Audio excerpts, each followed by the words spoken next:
Hello and welcome back. You made it to video 3. Excellent job. Hopefully you have filled in section 2 of the Microsoft form, giving me your initial thoughts about music from the classical era based on that first Mozart piece. A bit mean of me to ask you to go straight in at the deep end and explain your thoughts without me telling you anything about the music, but hopefully you've got some good ideas down. This is section 3 where I'm going to give you quite a lot of information about the classical period. And then we're going to listen to 2 pieces and fill in the questions on the Microsoft form, Extract 1 and Extract 2 for Task 1. Without further ado, here's the next slide of my presentation. What is the classical era?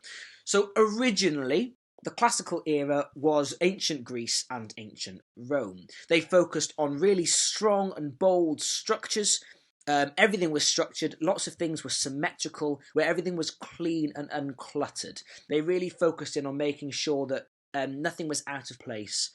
And again, I just keep using that word structure, but that's all it was. So if you look at this first picture up here, you can see a great example of a building from the original classical era. You can see the strong pillars.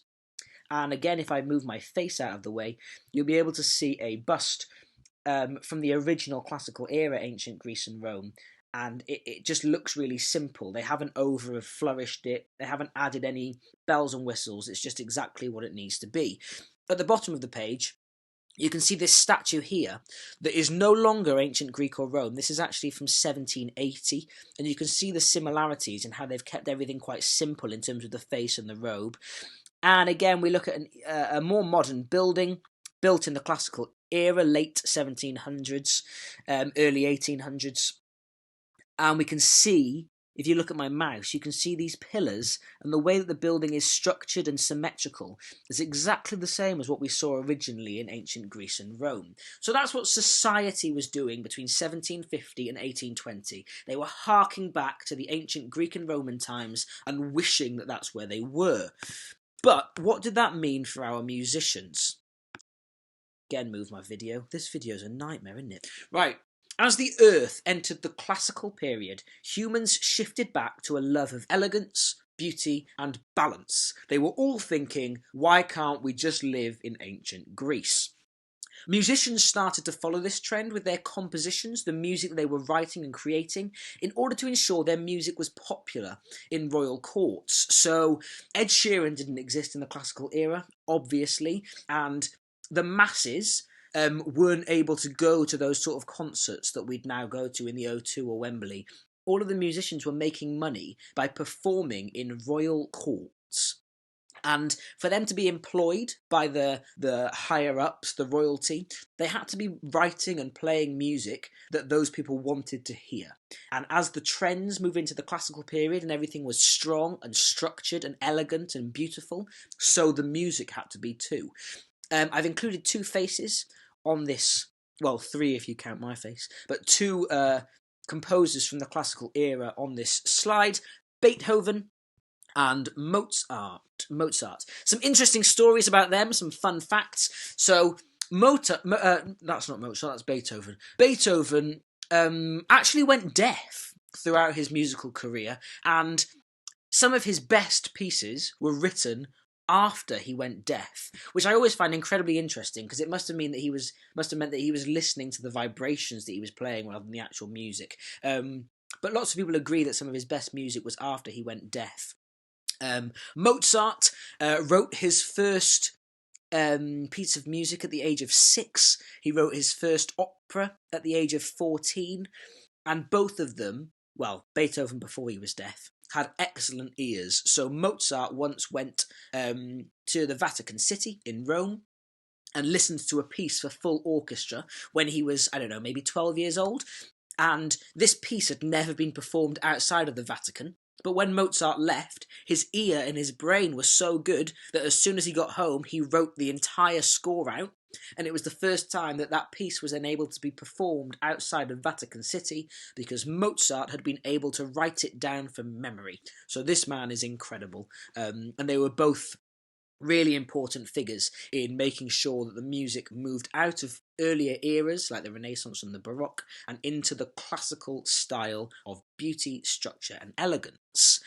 Last slide before I give you a task to do, and we're going to have a little focus on the characteristics of music from the classical era. So these are key phrases that you're going to need to know, and I'd like you to write these down and memorise them.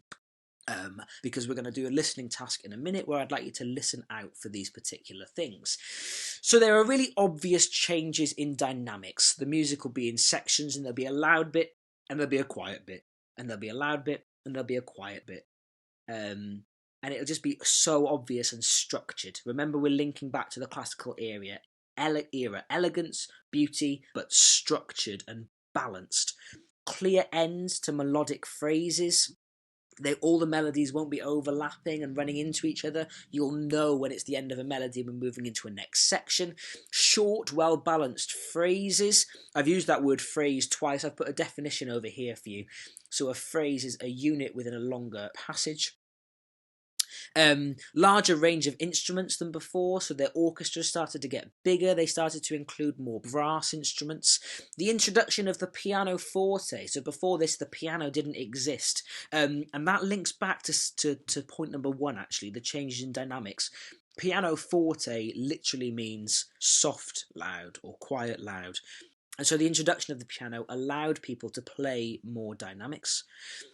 Simple diatonic harmonies, so definition of diatonic again up here, using notes from within the key. Everything was structured, balanced, beautiful. They weren't using any chromaticism or notes from outside the key. And finally, it was mainly homophonic textures, a reminder that homophonic means the same musical idea or the melody above an accompaniment. So those are some of the key terms you're going to need. I will move you on to task 1.